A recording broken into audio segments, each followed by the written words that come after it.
Opinion on the Jamie Foxx drama? Yeah, it was really stupid. It was really, really dumb. It's like a very common saying in the black community that people thought was like anti-Semitic for no reason. It has nothing to do with Jewish people. It has more to do with like if Jesus was betrayed, then like, you know, fake friends will betray you, of course. Which is pretty funny. And here, I'll start off with that actually. So Jamie Foxx posts about Judas, right? Specifically, where he said something that's very common, a commonly shared perspective, I guess, or it's almost like a colloquialism in the black community, where Jamie Foxx said they came after Jesus. What do you think will happen to you? Hashtag, he said they killed Jesus. What will happen to you? Hashtag fake friends. Okay? Like hashtag something along the lines. I forget what actually was the pose. And it was really dumb. Like a normal saying. Why did he say it though? I think he was tweeting about, well, I mean, it's pretty obvious. He was talking about a fake friend. Someone betrayed him in his real life or something. Like he was vague posting, which is very normal to do. And he's a boomer, right? So basically, as a boomer, vague posting, he said they'll come after anybody, right? Oh, my tweet had a sensitive content warning. That's what you guys were talking about. What the fuck? How did it get hit with a sensitive content warning? There's nothing wrong on the tweet. He's so not anti-Semitic, he didn't realize how anti-Semitic it sounded. I mean, why the fuck would you think it's an anti-Semitic tweet? You'd have to think long and hard as to why you would assume that when he says they, he means not like in general, the concept of like Jesus being betrayed, so you can be betrayed as well. Of course, they killed Jesus, it does happen to be a very common anti-Semitic trope simultaneously. Does that make sense? Like because I know because my brain is rotted and I cover Nazis and anti-Semites on a daily basis. So I know that like there is this very common hang up in like ultra nationalist, ultra Christian circles where people will literally be like, "Oh yeah, don't trust the Jews, like they killed Jesus," right? You're talking about two different things. The saying is commonly used in a non-anti-Semitic way. Exactly. But the difference is you have to remember context is important, right? Anyway, so he posted that thing. Jennifer Aniston got mad after they called Jennifer Aniston out for liking Jamie Foxx's tweet. But he came out and he said this: "I want to apologize to the Jewish community and everyone who was offended by my post. I now know my choice of words have caused offense, and I'm sorry. That was never my intent. To clarify, I was betrayed by a fake friend, and that's what I meant with they, not anything more. I only have love in my heart for everyone. I love and support the Jewish community. My deepest apologies to anyone who was offended. Nothing but love. Anyways, Jamie Foxx." And it's actually a pretty funny moment because, like, one, it's a very common like black colloquialism, right? It's a common saying in black communities. It has nothing to do with Jewish people at all, but it also simultaneously in like extremely brain-rotted circles online is utilized or rather weaponized against Jewish people as an antiquated way to drive additional ire towards the Jewish community. So it's a pretty funny merger of like two different cultures getting together and like not understanding what was going on. And because our brains are completely rotted and we just have no way of comprehending things in like a non-cynical way, immediately people just like jumped on board. And Felix had a pretty good tweet about everyone rushing to call black people anti-Semitic now. Oh, 100%. That definitely, like, we live in a post-Kanye world now where it was already bubbling up because there are certain anti-Semitic tropes in certain aspects of like I wouldn't say black culture necessarily, but like black people are not a monolith, just like white people are not a monolith. And there is like certain sects of black nationalists sometimes, not all black nationalists, obviously, but like I'm talking, what's his face? Farrakhan, for example, will oftentimes engage in anti-Semitic tropes. There's certain aspects of black Israelite, rhetoric that is definitely anti-Semitic. And people have criticized this and people have talked about this for a very long time, but it usually went unnoticed until Kanye West, one of the most public black figures, basically took it to the least rational conclusion that you could take it to and was like openly praising Hitler and whatnot. So that's what that's the reason why everyone is on high alert every time like a visible, very public black figure says anything that might even come across like anti-Semitic. So the least Hitlerian interpretation, yeah. But that's not because because Farrakhan's a black nationalist, because he's a hateful person. Yeah. I'm not saying that. I was not saying that like all black nationalists are anti-Semitic or anything like that. Obviously, I would never say that. So basically, this was the post, which is really funny. Actor Jamie Foxx posts horrifically anti-Semitic message to his 16.7 million followers. The post is, "They killed this dude named Jesus. What do you think they'll do to you? Hashtag fake friends, hashtag fake love." Now, without those hashtags, you might possibly think, well, it's a little spicy if you're unfamiliar with the common term, right? It's such a boomer way to post on Instagram, by the way, to put hashtags, even though it did kind of, save him. But Romans killed Jesus, not Jews, lol, what a boomer. It doesn't matter. Anti-Semites claim that Jesus was killed by Jewish people. That's like another trope. So Jennifer Aniston blasted Jamie Foxx because she's a fake friend, which is ironic because here's what I have to say to that: they killed Jesus. What do you think they'll do to you? One day they'll like your Instagram post, hashtag fake friends. The next day they will blast you on the timeline and call you a fucking anti-Semite. But like the fact that boomer ass hashtag fake friends is there very clearly shows, even if you don't understand even if you don't understand that this is like a very common, what is the term? Is it idiom? Like a common thing a common phrase that people use. What, like fake friends? Is he saying like all Jews are fake friends? He's not saying that. So what the fuck do you think?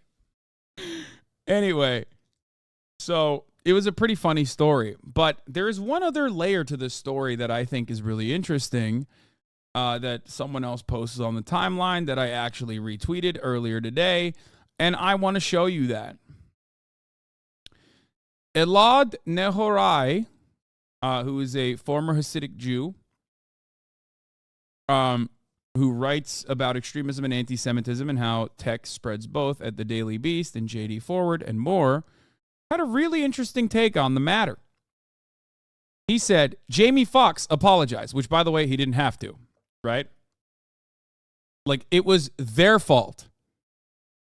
It was everyone else's fault. It was your fault if you misunderstood what he was saying. You know what I mean? Not his. Crazy. Ilhan Omar apologized. Again, I don't think she needed to. Tamika Mallory, I don't know what she said. I don't remember that. Apologize. Elon Musk, no apology, continued anti-Semitism. Donald Trump, no apology, continued anti-Semitism. Tucker Carlson, no apology, continued anti-Semitism. And yet many focus on the top three. I wonder why. And that is actually a really good point. Anti-Semitism, even if it's literally not anti-Semitic, like in the case of Jamie Foxx or Ilhan Omar, which is expressly anti-Zionist, it always becomes this massive issue Donald Trump is literally the greatest ally to Israel ever in history. The left, he's so anti-Semitic. Hey, bro, are you aware that there are Jews in America?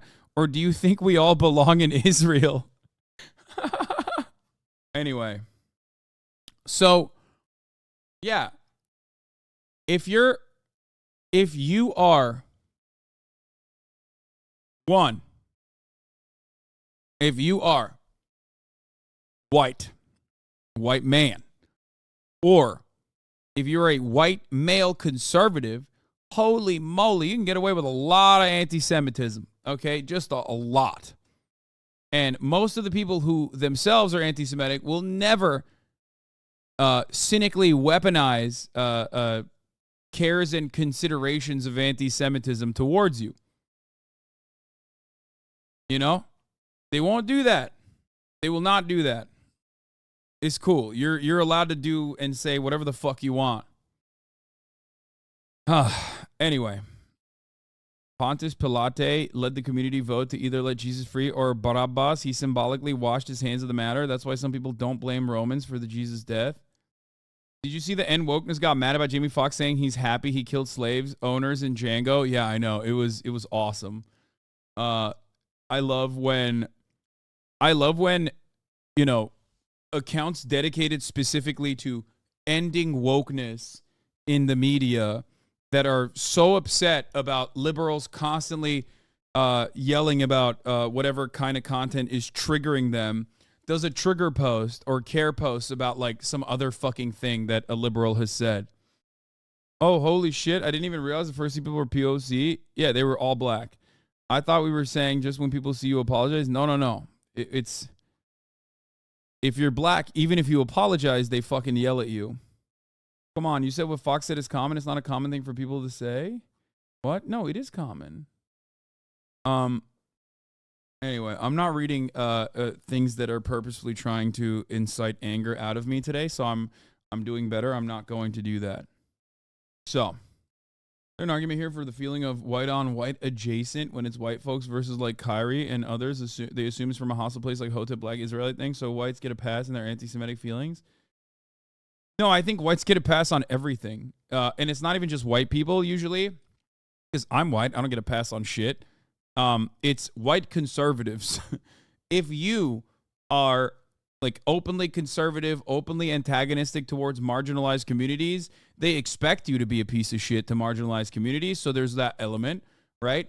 So they're just like, okay, well, this guy's a piece of shit. Move on, you know? Or the very same communities that they have created will very successfully weaponize caring in that moment, specifically to try and attack whoever the fuck they're attacking.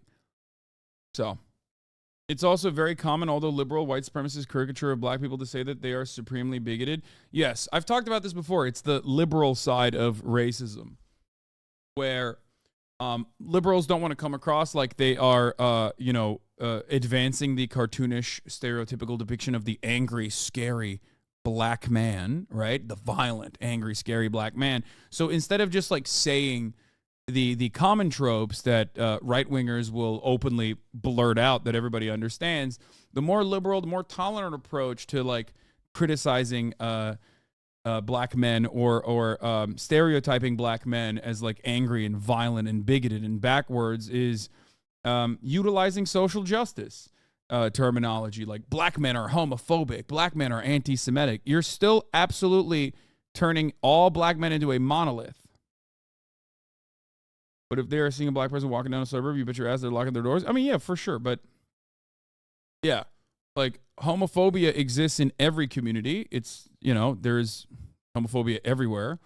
But given that whiteness is the default position, there's never like all white people need to account for their homophobia, because that's a silly thing. Because when you say that, you're basically just talking about everybody. You know what I mean? When you say nobody ever singles out white people in that regard, because why would you? That would be stupid.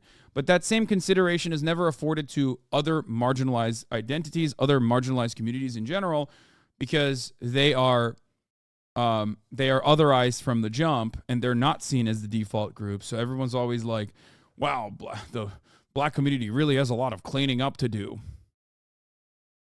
with respect to homophobia. Anyway.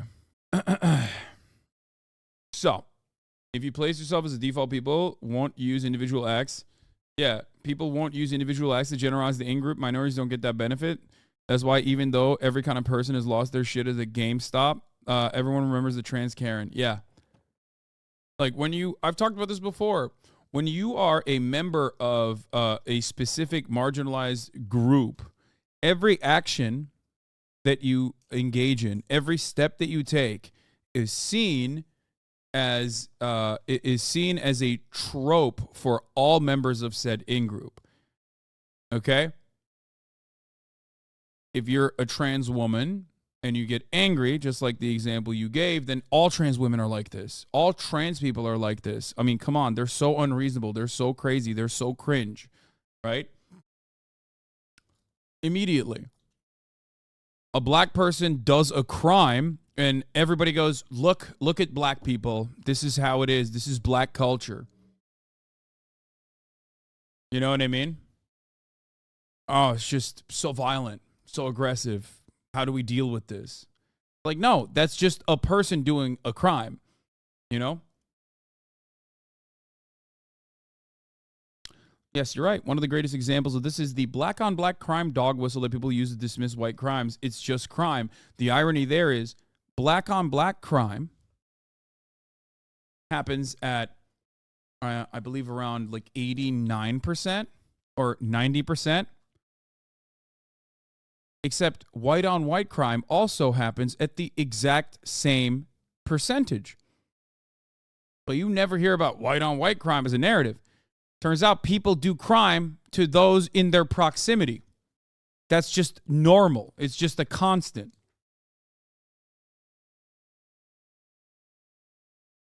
Anyway. So.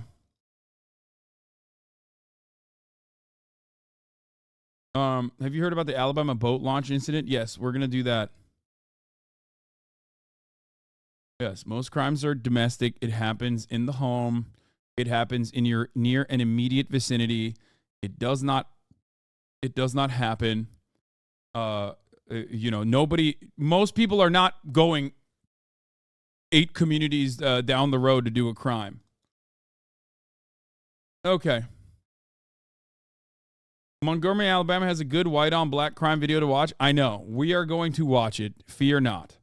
So, something unimaginable happened in Montgomery, Alabama.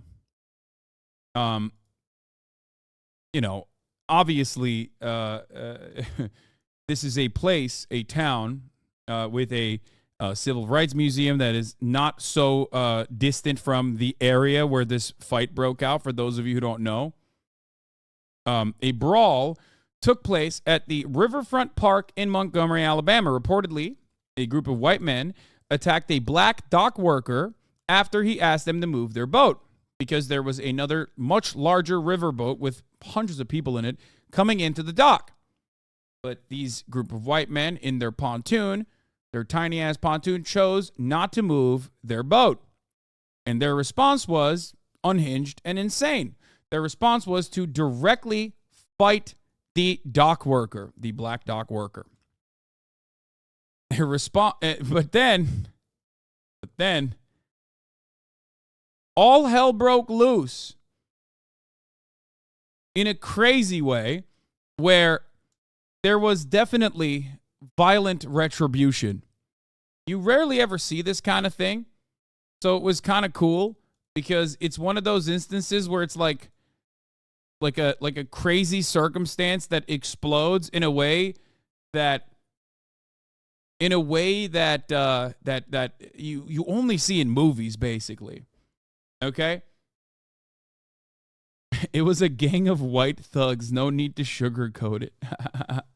Yeah. So entitled, bro. So there's a lot of crazy shit that happened here. People will get mad, but watching those belligerent white folks get their ass beat was highly satisfying. Yeah, I mean, they tried it in a small town, okay? I'll just say it like that. They tried that shit in a small town, and See how far you make it down the road, okay? See how far you make it down the road. You don't make it down the road too far. These dudes that came to protect the security guard had hands for everybody. They had chairs. There was Olympic swimming happening. Like, I've never seen such movement. I almost want to watch the original video first instead of the extended sequence because, I mean, this shit was awesome. Yeah, they pulled up like the Avengers. I think this one basically is the short and sweet one. So I'm going to show you that. So here, let's get started. So this is in Montgomery, Alabama. There's a riverboat ride happening.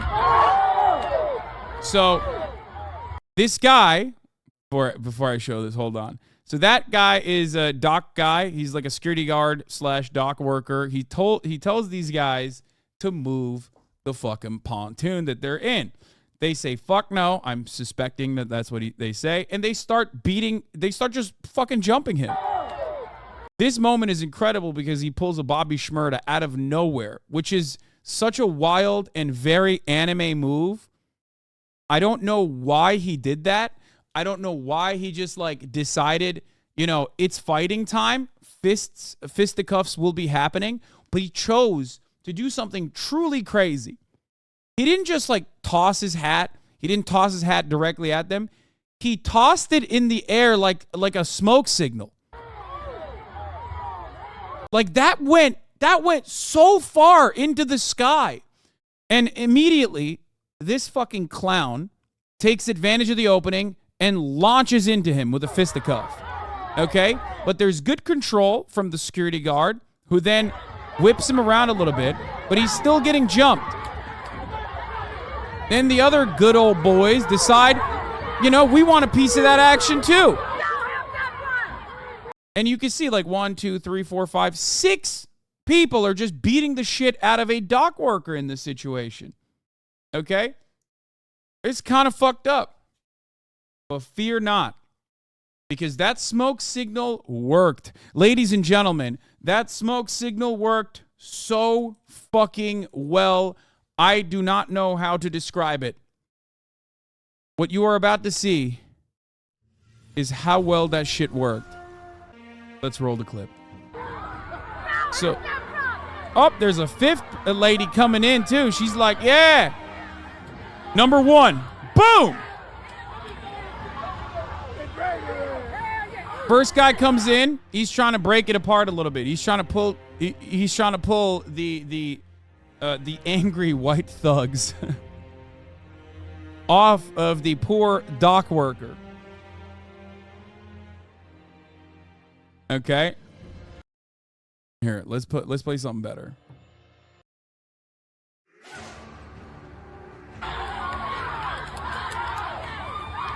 Then you see this man from the corner,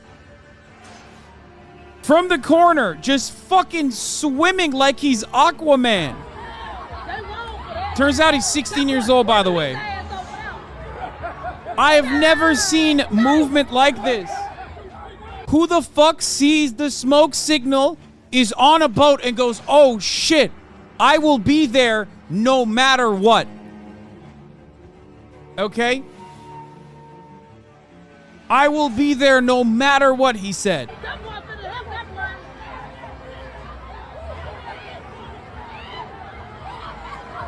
That's the OG dude. There's still like old white ladies trying to fucking get a piece. I don't know what's happening there. 16-year-old, a teenager. Get up there, young buck. Get up there, young buck. Get up there, young buck. Get out there, young buck. To cheers.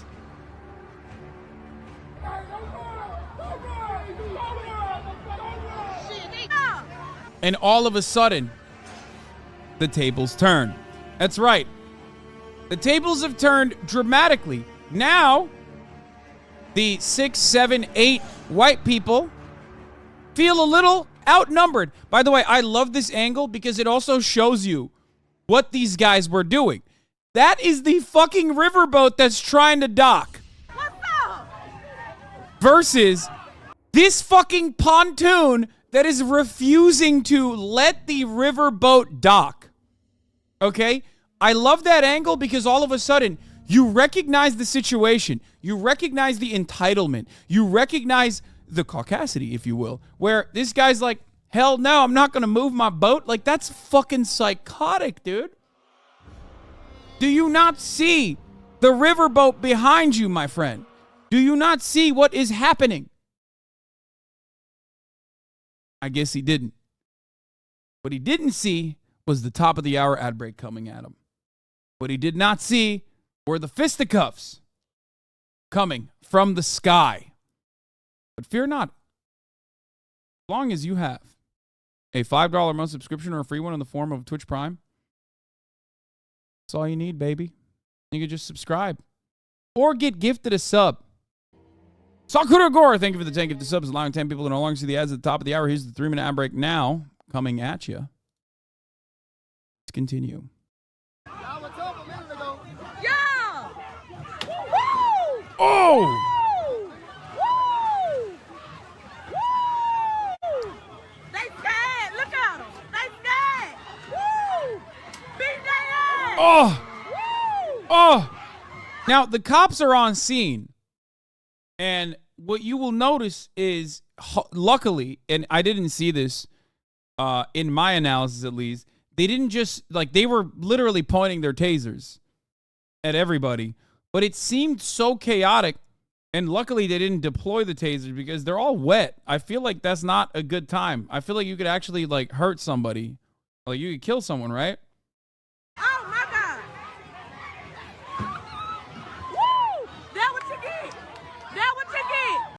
I like that the ladies are just beating on the other ladies. The dudes are beating on the other dudes. Obviously, in a lot of instances, you know, there's some crossover. Maybe some dudes are hitting some of the ladies. Some ladies are hitting some of the dudes. But, like, you know, there's equal opportunity hands for everybody.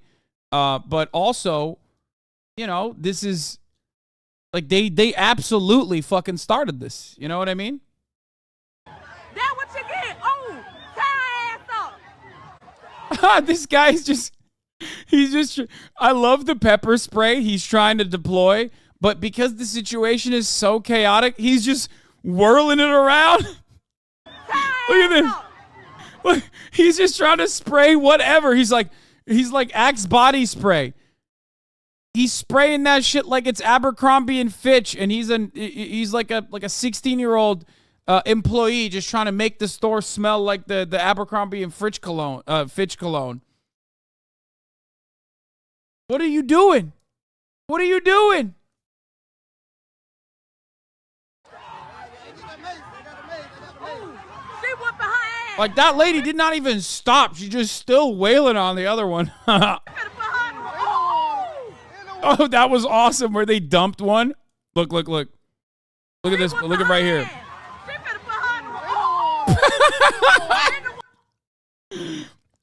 Loki kind of saved that lady. I don't know why she's, like, still trying to get up after that.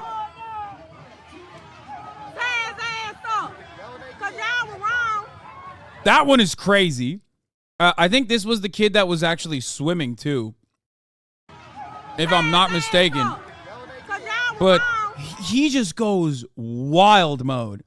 Where that's a dex build. For those of you who don't know, so high DPS, okay, obviously not the best blocker, is not a tank build at all. That's a dex build. That's called a flurry attack, where each sequential hit actually ends up increasing the likelihood that you can have a crit damage.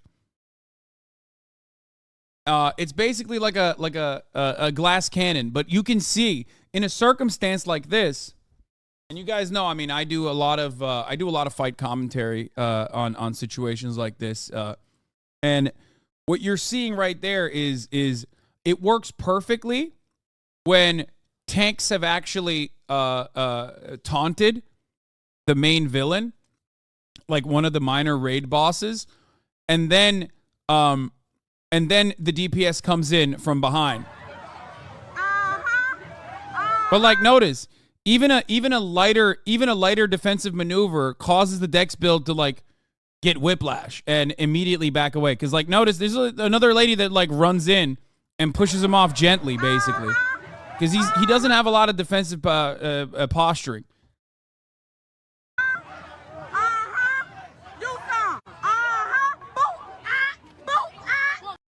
This one, there's another crazy moment here that I want to show you. So these other two boys are just like, yeah, come on, get after it, which I don't know why they're doing. I assume it's because they think like, well, the cops are here, so like they're on our side, duh, right?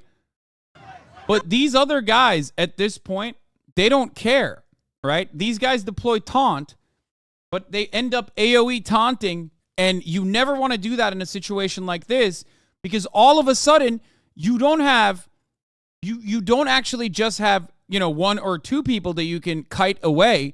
All of a sudden you literally AoE taunted in the crowd and now everybody wants to fight you. Okay? And you don't want that because one, you overpulled way too much aggro, okay? And when you end up getting that much aggro, they have an additional crowd buff on top of that.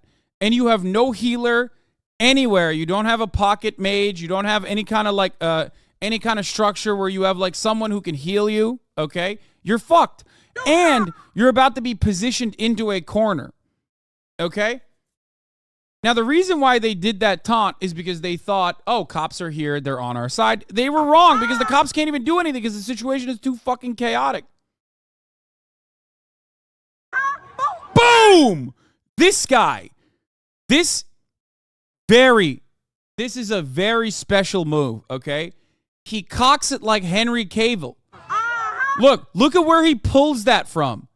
Look at where the flanker, because now they're getting ganked, right?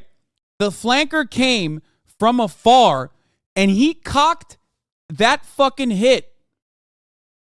He did one of those special moves that he had to load up, basically. He cocked it all the way from a different zip code, okay? And just Falcon punches him in the back of the fucking head.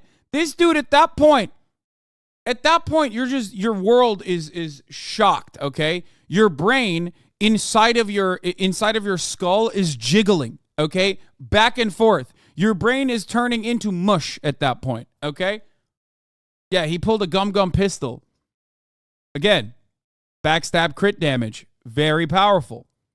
Okay? Oh, he comes back for extra. So this guy goes, no, hold on. I'm the tank build here. Let me push you aside. You can charge. You can charge up again because that's like a really powerful Falcon punch or a gum pistol. So he's like, no, go back. Like the organization here is really good. Like, the fight organization here is really good, even though these are people that don't know one another at all, and, they're not in a guild. They just basically got together. These are probably regular 9-to-5ers, IT guys who decided to do a raid together in a spur-of-the-moment raid, right? But really good comms overall, really good positioning overall. He says, listen, you already deployed your gum pistol. Back up. I will tank it, okay? This is really good min-maxing, okay? And he comes back in. He's like, no, don't worry. I still got more in me, okay? I can still do some DPS. Triple positioning, secondary tank, really good crowd movement here. Because, like, look, secondary tank is already in the pocket. He's already deploying some of his regular primary attacks. And then all of a sudden, you find yourself in this chaotic situation. This is not even a glass cannon, okay? This is one of those bard builds, right? You're just basically there to give any kind of stimulation. Like you yell, you do taunts, you do screams, and you try to give additional powers to the raid members, right? Except you're a support character. And if you're a support character, you never want to go up against a tank. Because even though tanks are not as devastating as DPS builds, like that are agility builds, your job there is utility. You already did what you're supposed to do, right? White women tears, calling the cops. Like, these are some really, really powerful buffs. Okay? They're really powerful buffs, and they're already deployed. So what you're doing in that situation, you're severely underleveled. What you're doing in that situation is you're supposed to stand back, stand by, and allow the tanks to basically eat it. You can't do anything. Okay? So what ends up happening is she goes against the tank, boom, clapped, one hit. You're done. She got one tapped. You can't do that. This is really, really, really bad. Okay? This is really bad tactics. You never want like when you summon NPC mobs like police officers, okay? You have to stand back. You cannot turn around and go up against the tank no matter what happens, even if you feel like your team's tank is under attack. She over-leveraged, she overextended, and she got one tap. Look at that. I'm going to show that one more time. Here, watch this. One tap. Let the mobs do the work. You summoned them already. Why aren't you letting the mobs do the work? Really bad. Rookie move.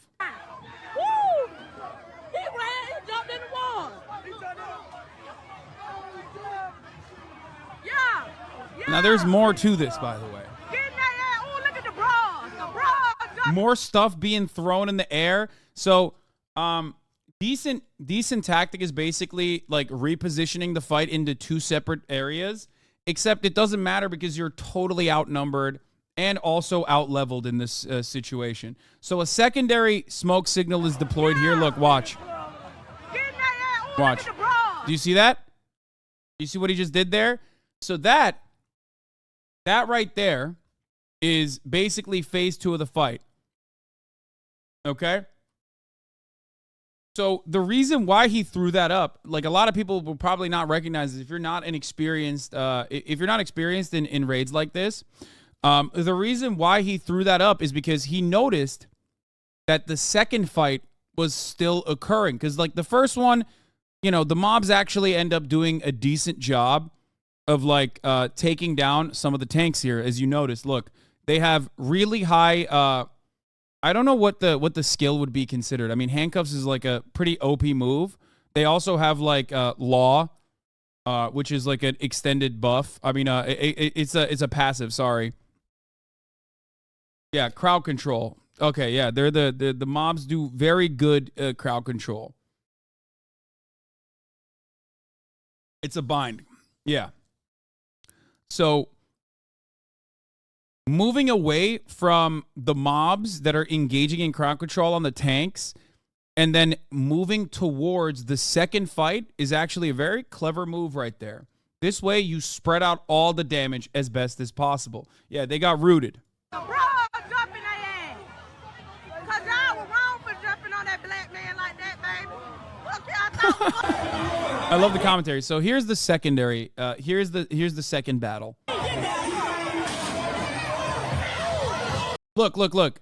Immediately, look, these guys, they are a little bit more experienced, okay? They have the racism passives, you can tell.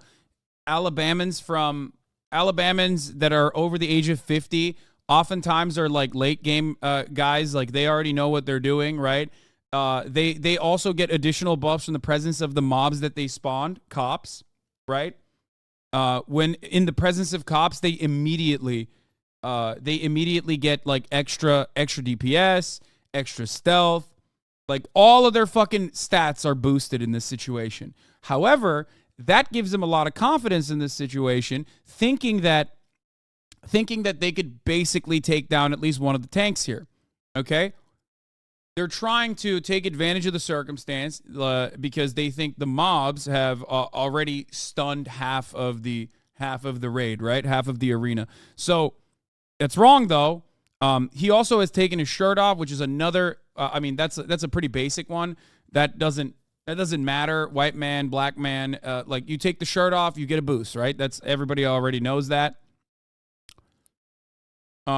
Yeah, you remove your armor, but it actually ends up giving you more defensive points over the long run. So that's a standard strength buff. It's a standard defensive buff too. So He's, yeah, monk subclass. He's coming in. He's coming in, but the tank immediately, single-handedly, doesn't even need additional support, which is right there. You see that? He thought, oh, I have the buff. Like I have the mob support. I have all of these like stat boosts coming in. I can handle it. Turns out, no, he can't, because this guy fucking solos him. Look at that. Like, there's a secondary. Again, you can't do that. You're a bard, okay? You're either a druid or you're a bard. You're either a summoner, but you're always in utility, okay? You can't put yourself in the AoE. You are going to get fucking aggroed. You are going to get ass clapped, okay? Barbara, stay the fuck behind. Really, really clear problem here, okay?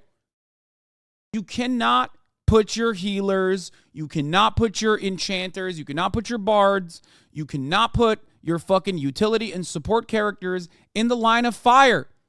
Thinking that a barbarian build is not going to be able to do any kind of AoE is wrong. Because he already is an experienced fighter. He just broke him. He soloed him instantly. Look at that look at that head control.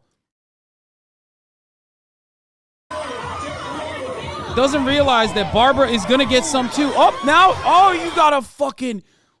You got massive damage. Massive damage coming in. Oh, now he's swarmed. It's done. It's Jover. Yeah, this is actually a unique tank because normally tanks don't ever put any stats in like any kind of like blinding maneuvers. You rarely ever see that. Tanks are pretty clear cut. You know what I mean? I do big power. I have a lot of defensive strats, and it's oftentimes a unique skill that most people don't really care about, right? He has some skills in slow, and he has a blind that he's utilizing really well here, and he's able to solo him, and even then you have other tanks coming in.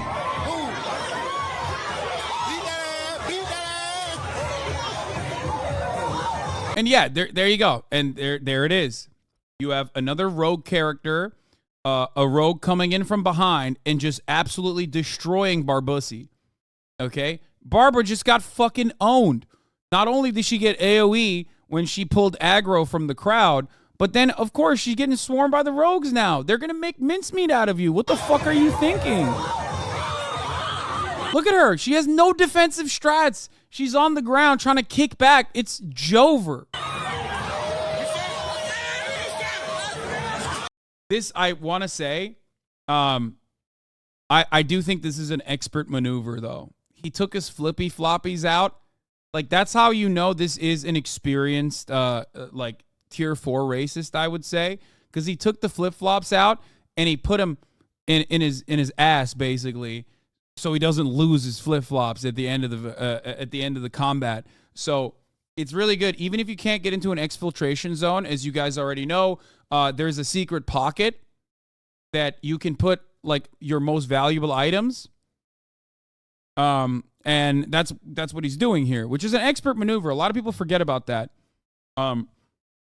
Like even if you get squad wiped, you don't want to lose some of your most valuable items, obviously. So it's good that, it's good that he did that.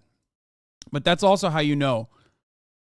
That's also how you know he's an expert, right? So, yeah, it's a secure container, exactly. So, here's a really important character that's coming in, though. This is a weapon expert, okay? I haven't seen this maneuver outside of the Yakuza games, okay? Finding environment items that you can grab onto in the midst of battle to basically get like 3x damage done is a very unique move because it actually ends up over encumbering you. So you might actually end up getting a lot slower. You can't move around as fast, right? So he comes in with the foldable chair. This is again a weapons expert He comes in with a foldable chair, and check this shit out. Just so much damage, dude. So much damage. He's in there like Kiryu-chan, dude. It's just like I didn't even realize that he actually, like, I don't know how he developed enough, I don't know how he gained enough points in the midst of that battle, simply, I guess, from being around combat, that he could deploy his ult that fast. But he deployed it so fast, it's crazy. And he's got more. Dude, he's flopping around at that point. Look at that. Flopping around. Ray Boss is dead. Done. See, he's running away. He's trying to flee. He's trying to flee the scene. Okay, so the mobs end up coming because Barbara's or summoners have an additional unique skill. When their health bar goes down all the way below 10%, it automatically will spawn mobs in your vicinity, right? Automatically, no matter what. So she hits the auto summon. Okay, so they basically overextended on the summoner in this situation, and auto summons walk in. Look at that. Oh! And then he comes back for more. He said, "Oh, don't bring the mobs over here. Fuck you." But immediately, you see that? There you go. I think he finished her off. He still had additional ults. He finished her off, but unfortunately, the mobs are now on him. They're swarming him. They're going to basically hit him with the ultimate stun, and then it's done at that point. Like, look. Oh my God, he's going to jail.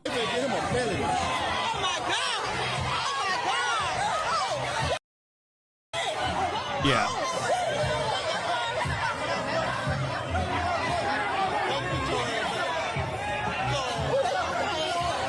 Like, look, you are a utility character. Leave the area. Leave the area. Look at this. Like, even, dude, your own summons are harming you, okay? You're getting friendly fired. You're literally getting team killed. Like, what's wrong with you? These guys are so inexperienced. It's crazy.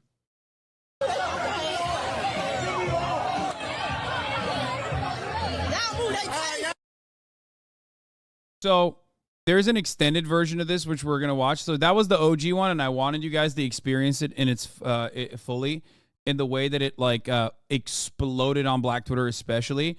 I mean, look at this. It has 403,000 likes, 109,000 retweets, and this happened a day ago, okay?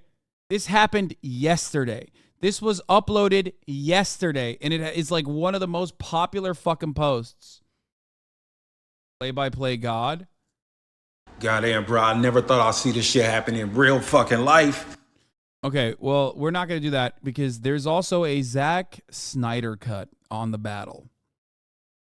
Here is the extended version, which apparently gives you a little bit more clarity of what happened in the beginning. Okay? What is this? Important aftermatch analysis?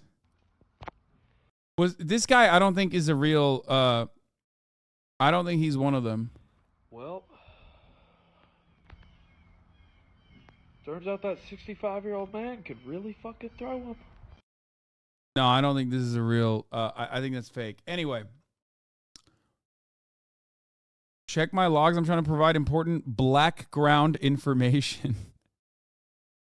All right, let's see. Oh, there was a really funny thing here I got to show you. Important context. Background on the chair warrior. Did you know on July 7th, 1911, Nathaniel Alexander patented a folding chair?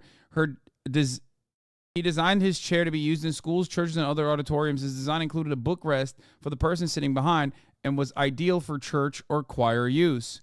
That's crazy. How the turntables, dude. That's wild.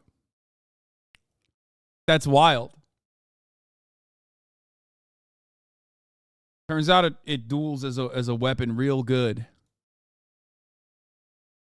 This one was crazy. Hold on. Watch this. They issued a different type of ass whooping in Montgomery. Look at this. This man got his ass beat so hard he blew through his fucking Crocs, dude. Yeah, I didn't know this, but I think it's an ancestral weapon. Yeah, so you have automatic proficiency. That's probably why he wasn't over encumbered when he was wielding it, and he was able to ult so quickly, despite coming into battle right there. Durability destroyed. You have to throw those out now. You can't even take that to a blacksmith to fix it.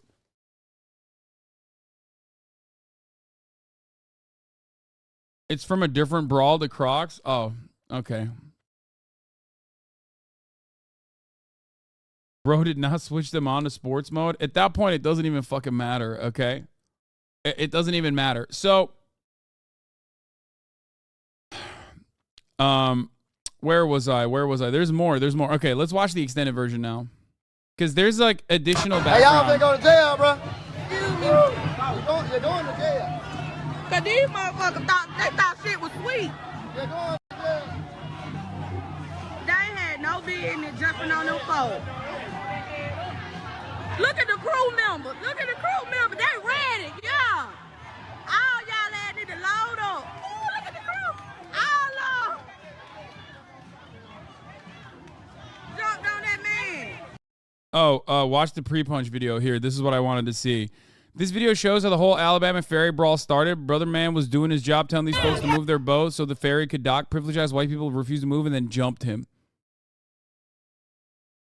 Yeah, this part is also very important context for the situation overall. So just so everybody understands. So this guy's job is quite literally to, clear the dock at that point. That guy in the white shirt is crew from our little dinner cruise boat who got off our ship to go over there to move that black pontoon boat on his own because those guys who parked there were told not to leave it there and they left it there. So he's just pushing it off. That's funny. Took matters into his own hands. I love it.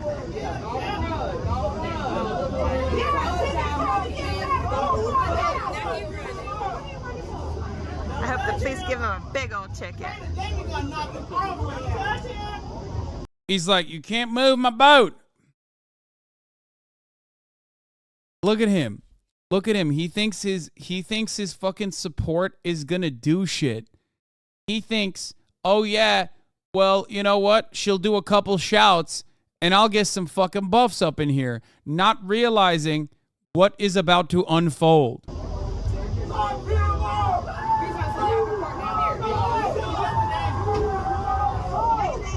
Ooh, confrontation with the owner of the boat.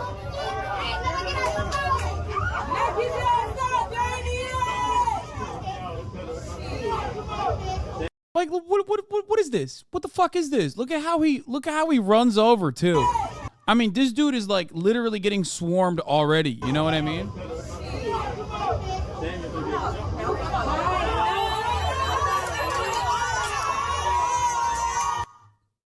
Wait, did he? Oh yeah, he comes in hot.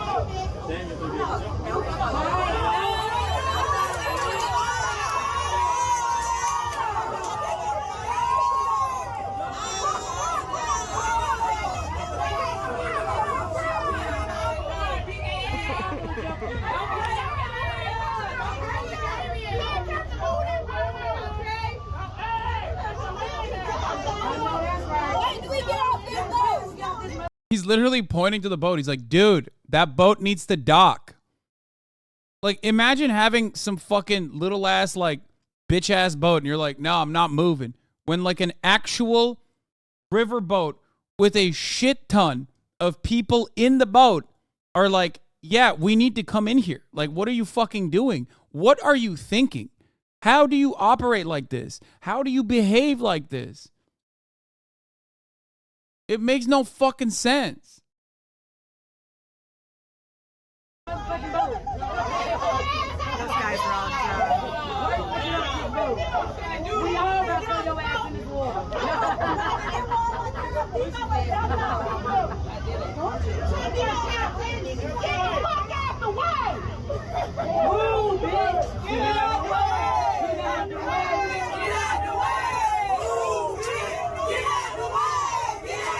Okay, so they're trying to reason with one another about moving the boat.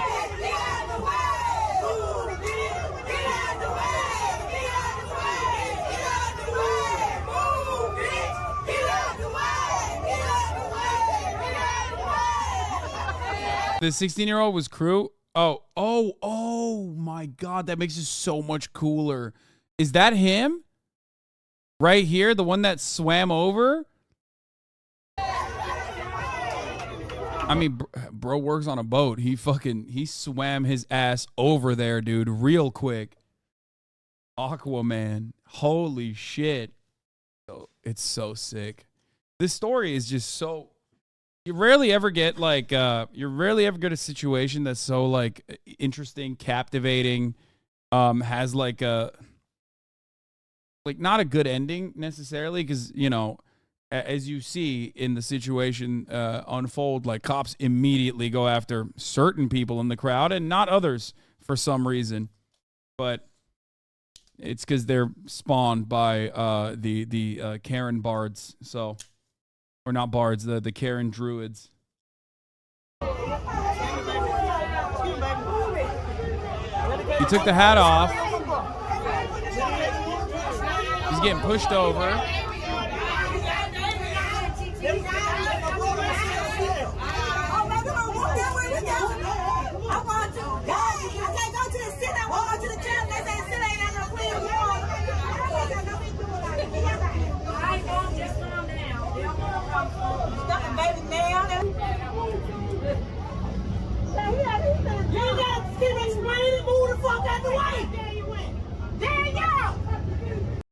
So this popped off on Black Twitter, but I haven't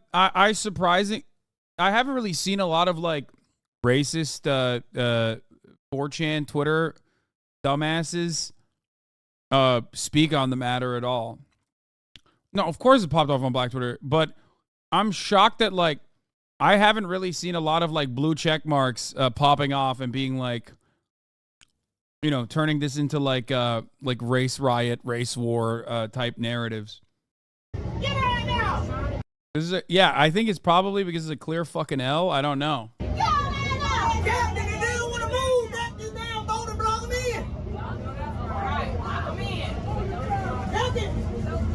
Yeah, he's blasting through the mandatory period dialogue. He is literally just spamming X. He's just like, come on. I hate this part. Like, I've seen this part so many times. Okay, come on.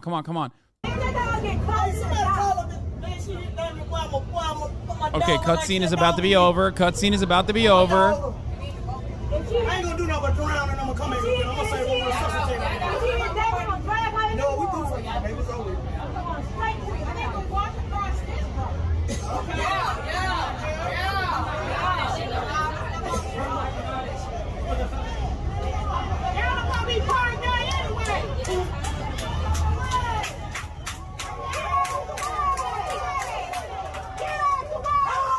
There you go. Cutscene is over instantly. Instantly. Doesn't even pop a flask, okay? Just tries to fucking get maximum crit damage out as quickly out of the gate as possible.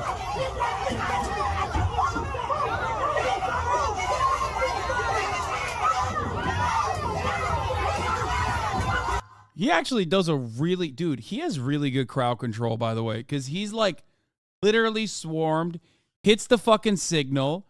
I mean, look at that. That is perfect defensive posturing. He uses his low center of gravity so well. Look at this. Look. He takes the helm. He takes his defensive helm off. Throws the bat signal, okay? Gets hit, but it doesn't matter. Look at that. It's so good. It's so fucking good. For those of you who don't know, the hat is a one-time use item. Yes. But obviously it's very worthwhile in the situation, because if you ever get swarmed, it automatically TPs support characters, tank characters, rogue characters in the vicinity. And unlucky for all of these guys, there were a lot of them, right? Immediately before they even realized that they were just absolutely fucked.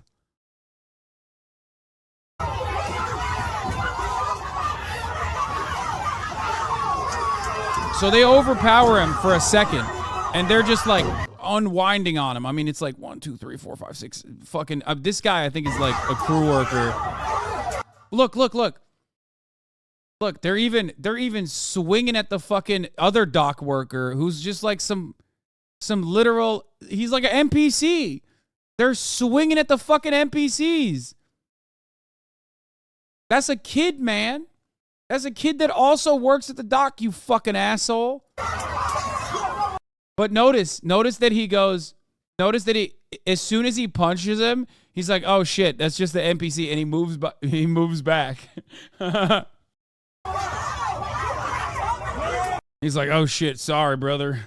I almost did some white-on-white crime there, okay? It's not good. Boom! There it is. First tank comes in. Starts taunting, pulling aggro. Really good crowd. Really good fucking... Look at that. Immediately, just absolutely fucking parried. Really good tank work, dude. He parried so fucking fast. You rarely ever see expertise on the field. Okay? You rarely ever see crowd control like this. It was so good. This also opens up, like I said, what he did there was really valuable, because he took the damage off the main rogue builds and the main fucking strength builds that were pummeling into him with all of their skills right there.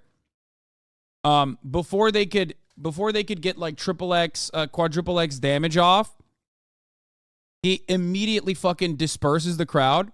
Really good crowd control work here. And that actually offers enough time for the summon to work. Because the teleportation device, like the hat signal that he threw off in the sky, the one-time use consumable that also, gives you a little bit of defense, there's still a cast time for it. It takes a while for all the TPs for all the teleportation to occur. Really cool stuff. I want to see the longer version of this to see if there's anything that we missed. Look at him. This is after, right?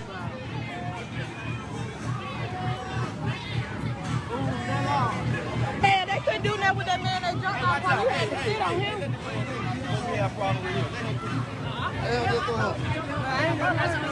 Why you running, man? You scared, man?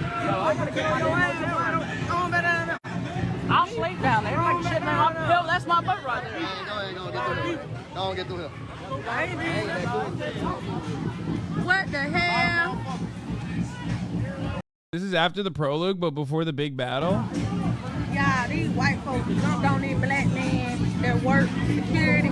We trying to get on the zipper cycle, the Marriott trying to come through. And the man was telling them to move their boat because the Marriott couldn't dock so the boat could get off. And everybody on the zipper cycle, we just wait. Why these folks that swung on and jumped on this black man, baby? The crew member that jumped off the Marriott, baby.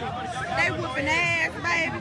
Now come up out that boat, baby. Whooping ass, baby. They ready to move out. They ready to move. Oh my God. Oh my dude. Look, dude. That is crazy. Okay. Watch that unfold, dude. Holy fuck. They whooping ass, Watch this. baby. Now come up out that boat, baby. They ready to move out. They ready to move out. Yeah.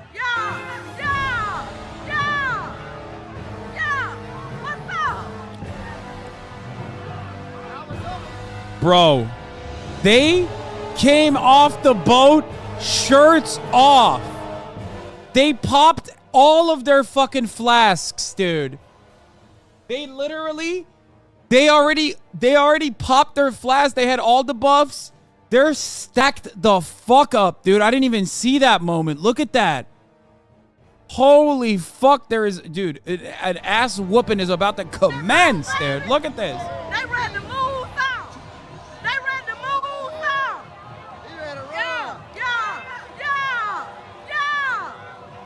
Yeah. What's up? Dude, great placement. Great placement. You got tank characters. You got a fucking druid back there. You got a bard. You have it all. This is a perfectly stacked up raid, dude. Look at that. So much more. They scared. Look at them. They scared. Woo! Beat their ass. I mean, of course, dude. Of course. Oh my God. Look at that. The mob summons can't do shit. Look at that. Look at that. Can't do anything at that point. Like, look, they summoned really powerful cop MP, the cop mobs, right? Can't do shit. You are literally bricking the AI at that point.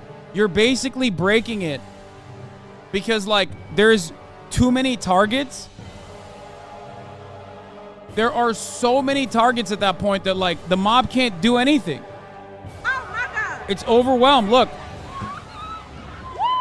That what you get. That what you get. That what you get. Oh, tie ass up. Jesus She whooping her Christ. ass. She better put her in the wall. Dumped it outside of the arena. Dumped it outside of the arena.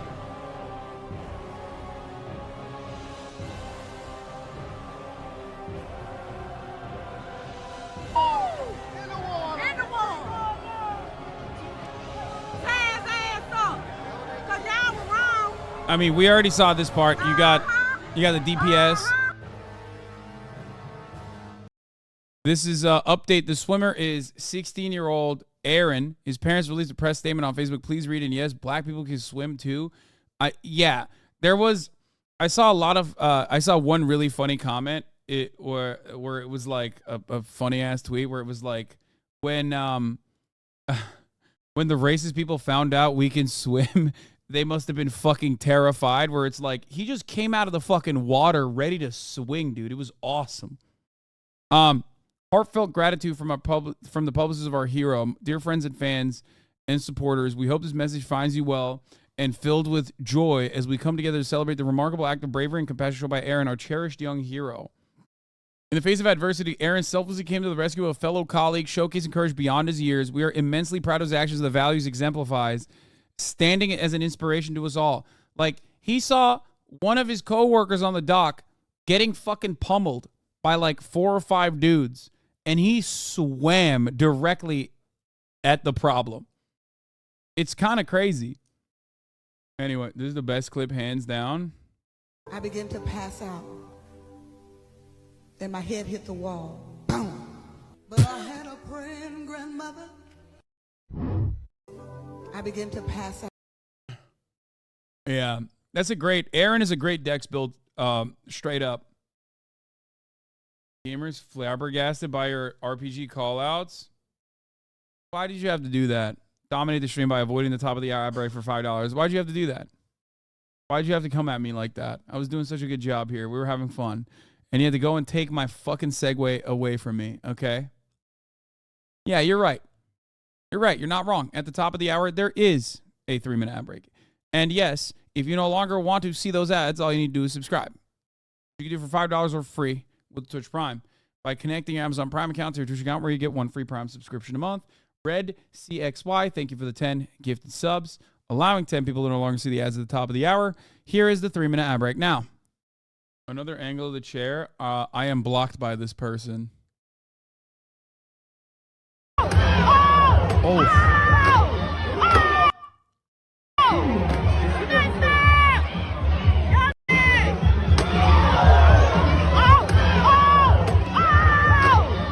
Dude, he thought he could use one of the arena columns to his advantage for defense, which is like, that's when you know that is so me. Like when I'm playing fucking Dark Souls and I've run out of Estus flasks and the boss is absolutely beating the fucking doors off my ass, okay? And I'm just trying to use anything I can to my advantage, and I just like stand behind a column, but then the boss has like some fucking crazy attack that either directly goes through the column or through the side of the column, and then you still get fucking destroyed. That's exactly what happened to him, okay? Directly. He thought he could be slick. He thought he could like avoid his line of sight. He thought he could like use the arena columns to his advantage. No, the fuck he couldn't. It literally didn't matter. He just got his shit pushed in through the column. Dark sword clips through the wall. Yeah.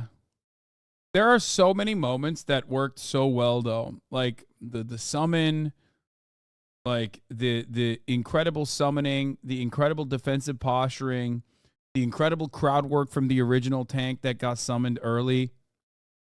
It was awesome.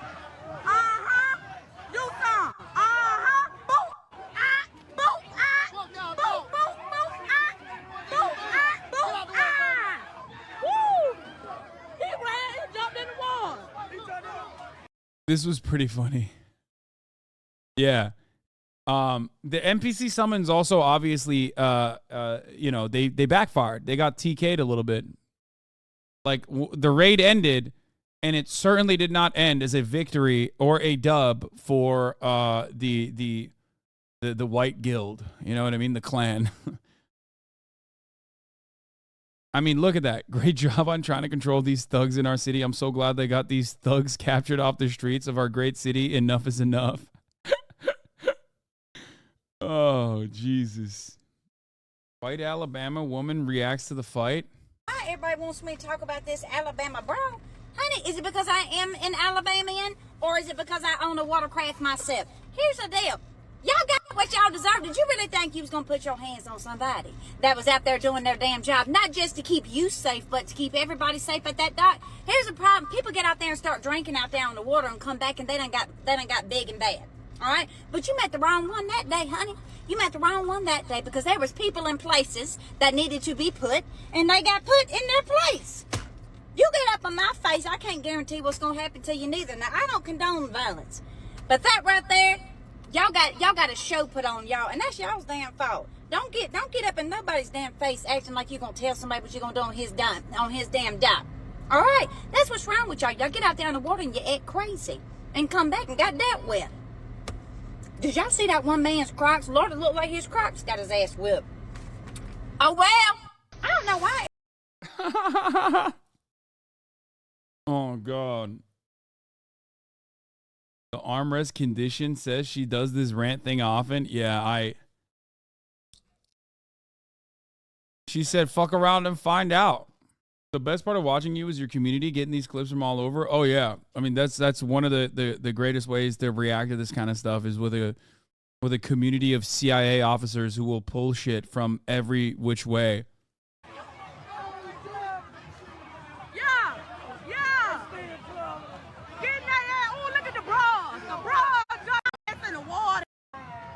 To go, man. I need to take a shot. These the ones that started it. I bet y'all won't try that shit no more. On my mama. These motherfuckers need to have handcuffs on and don't need to cry. Look at them. They're like crying to the cops after they got their fucking ass beat. Y'all need to put handcuffs on them. Why are they down there fucking crying? Yeah, you know, yeah, someone said, you know, they were listening to the Jason Aldean before. Yeah, they were 100%. They were like, oh yeah, try that in a small town. If they don't give you a seat at the table, bring a folding chair. A pointed quote by the unbought and unbossed Congresswoman Shirley Chisholm. Yeah.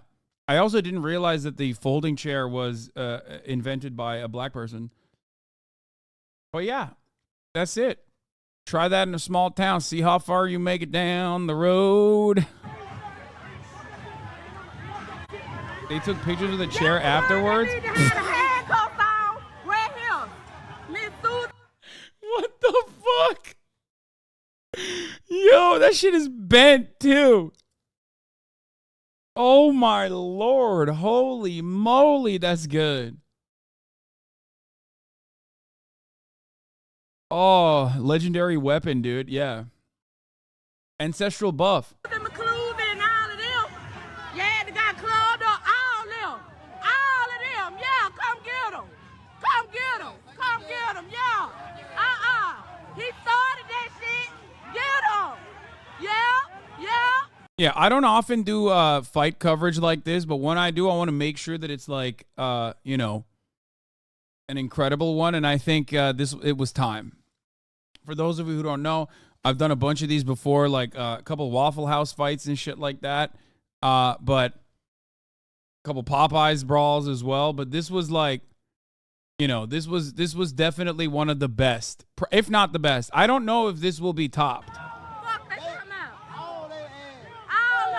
We got the goddamn video. Fuck that. The fuck?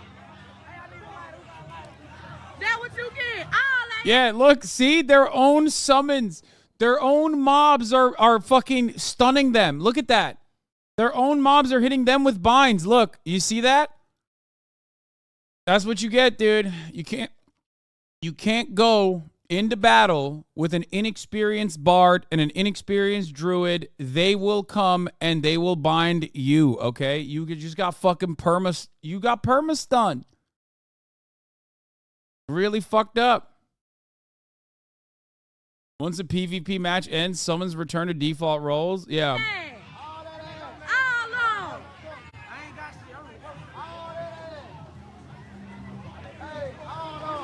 They ain't got no cover. All they motherfucking ass. Cause they should have did that. The man with the white shirt on. Especially because the crowd literally are telling the cops exactly what happened. Like, it's a very risky situation, right? Because if you have the crowd, TikTok reviewed it, apparently. What is this? Fight. What is it? What? Okay, I already reviewed it. Why are you? Crew had a mind control skull for the summons. It's not even just the crew. The kid dock worker who got punched in the beginning made a TikTok. No, that's not. I don't think that's correct. Another angle of Aquaman. My man C Murder didn't waste any time. Oh yeah. Oof. Ooh, look at that. Bro. Look at that. He's got hands for the other guy. And look. That is a crazy dude. You never see rogues that also have developed stun moves like that. That's crazy.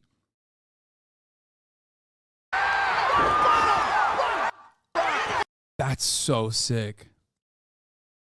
He grappled him. He's dual speccing the warrior. Yeah, dude. That's cool. That's very cool. The park where the dock was used for slave trade. Yeah, of course it was, because it's fucking Alabama. Like, here's the thing. Whenever you think about an area in the United States of America, especially south of the Mason-Dixon, okay? If there are a lot of black people in that area, well, yeah, no shit. How did they get there is a question you should ask yourself. And let me tell you, it wasn't consensual, okay? Montgomery is a perfect example of this. It is a very black area. It's a very black city. How did they get there? They didn't, they weren't like, oh yeah, I can't wait to live in Montgomery, Alabama. Of course it was a fucking slave port. It's like the same principle behind Jason Aldean. When you guys were showing me the historical background of how, like, you know, black men were lynched outside of the courthouse that they showed in the Jason Aldean video, I was like, well, yeah, because it's a Southern courthouse. It's impossible to find a Southern courthouse that doesn't have historical lynchings that took place there. You know what I mean? What is happening right now? Whoa. Why is everybody getting... What the fuck? Are they getting... Are people getting permaclapped or are they getting... Uh-oh. Fossabot might be going crazy. Hold on. Don't tweet anything. Don't write anything in the chat. I don't know what the fuck's going on. Fossabot is dishing out 30-second timeouts for no reason. Uh-oh. Where's Aiden? Where's Aiden? Where's Aiden? Where's Aiden? They're not perma. You're getting 30-second timed out for no reason. I don't know why. Uh-oh. Oh, it was Lake McGroove that fucked it up. Oh, no. Chat. Stop chatting. A purge is occurring for no reason. Okay, emote mode. Don't write anything. Don't write anything. And don't put certain emotes down either. What the fuck? Emote mode is not working either. We should put it in slow mode as well for now as we fix it. Okay, we're good now. Okay, we're good. We're good. We're safe. We're safe. Sorry to everybody that got 30-second clapped. Holy shit. An incident that cannot be taken lightly, what is known as Bloody Saturday, the infamous brawl at Riverfront Park in Montgomery, Alabama, holds significant historical significance. Surprisingly, recent revelations have shed light on the disturbing fact that the very same location where the brawl occurred, now recognized as Dexter Avenue, was once home to the offices of slave traders. Commerce Street and Market Street, which intersected at Dexter Avenue, served as prominent corridors of the despicable trade, functioning as the Montgomery slave depots. This stark realization unveils an unsettling truth that the site of the conflict was once a hub for the transportation and trades of enslaved Africans. Yeah. Anyway, that was a great little fun situation that we, I think, covered up and down at this point. You know what I mean? The only time you speak about my home state, it's always bad. Wait, I didn't say anything bad about this. This was good. This was fucking very cool news. What did I say? I didn't say it was bad. By the way, the filter was so that annoying little shitters aren't consistently asking me, are you going to watch the XQC H3 debate? That's why we were trying to fucking put a filter, because you dumb motherfuckers can't stop yourselves, okay, from constantly fucking crying in the chat. Depends. I might take a little peek, a little gander, okay? Calm the fuck down. Chatter, see you lovingly cover the great state of Alabama for 2 hours and think it's fucked up? Yeah. I saw the photo session, yes. Okay, we're going to move on from this now. Okay, you want me to... Okay, they're recreating it. Yes, I saw.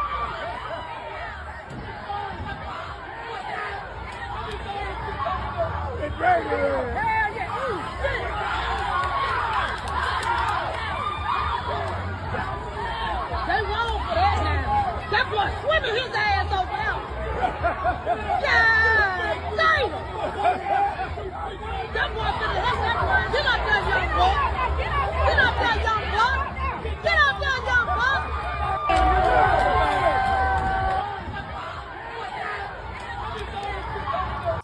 That's crazy. I mean, listen, this is basically like a Civil War reenactment. Okay? Last tweet, you're missing the best. Thought I'd see this shit happen in real fucking life. What the fuck is you talking about? That right there, nigga, straight smoke signal. It's chestnut checkers. Big Buddy had to eat a couple of them, but he... Yeah, I mean, why do you want me to watch a reenactment with commentary when I'm the one who just did the commentary? I don't get it. Okay, we're done. Okay, someone made a smash intro for the main characters.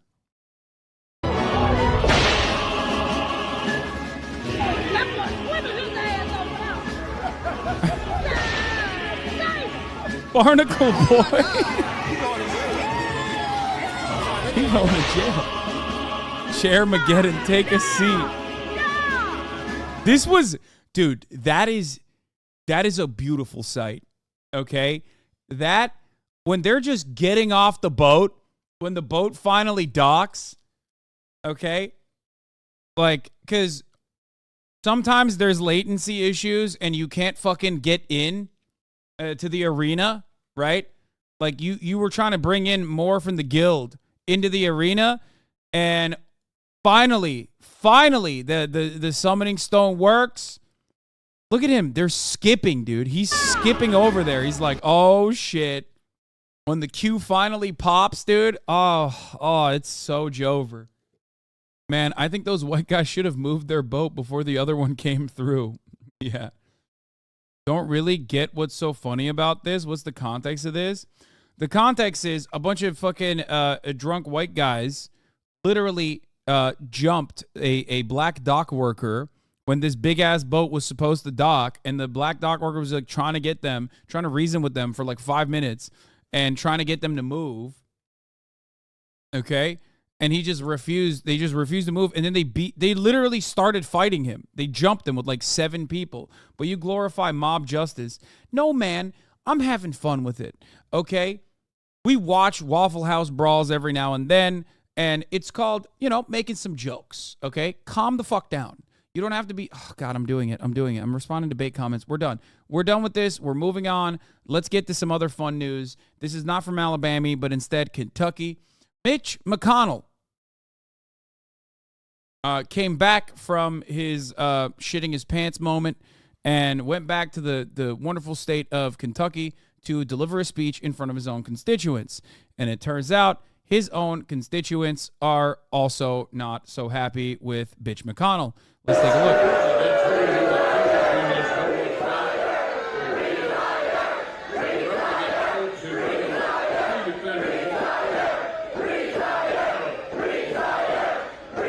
I think it's kind of fucked up that the beautiful people of Kentucky are saying retire to Mitch McConnell when he did something that is unheard of.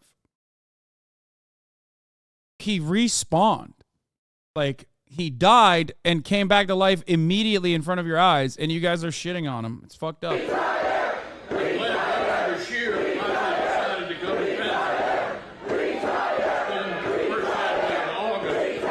Why is this not happening to Dianne Feinstein? Because Dianne Feinstein is not even capable of speaking in public. That's why. That's it.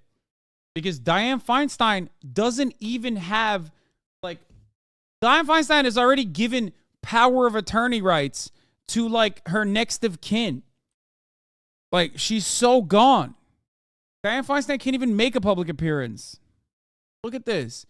Senator Dianne Feinstein is giving up power of attorney. Here's what it means. The 90-year-old lawmaker from California has given power of attorney to her daughter, according to a document posted by Insider, a step that is raising questions from some others. She's done. 1 HP, dude. Mitch McConnell popped a bunch of fucking health flasks thinking that he could just, like, come back. He's at, like, 14 HP. Dianne Feinstein's at 1 HP. It's over. No matter how much you try to, the poison dagger is already still fucking eating away. They keep constantly trying to stack up as many flasks as possible, but it keeps going back to 1 HP. It's done. 124 years. But Indy only seems to make time to firing down today. I know something about beating the shear.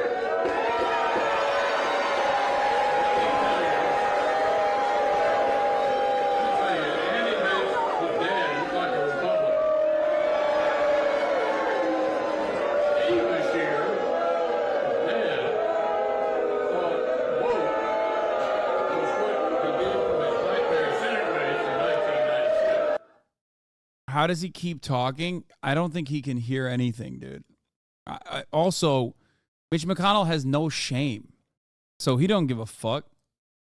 Trump talked about this on All Time. Wait, what? Trump agrees with the protesters booing Mitch McConnell and calling for him to resign in the funniest way possible. I agree. Boo, retire, retire, retire, boo. There's no way that's real. I don't think that's real. There's got to be a fake post, right? I know he hates Mitch McConnell, but that's not his, like, spice. He wouldn't do it like that. You know what I mean? I don't think that's Trump's wave at all. Oh, he did? Oh, he did. It's real. That's crazy. That's shocking. Chatter's thinking he'd care what anyone thinks. Yeah, Mitch McConnell doesn't give a shit. And that's why he's in the position that he's in. You know what I mean? Like, why the fuck would he? He got there by not caring and by being a gigantic piece of shit, chat. Like, that's the whole thing. Damn, this guy's good.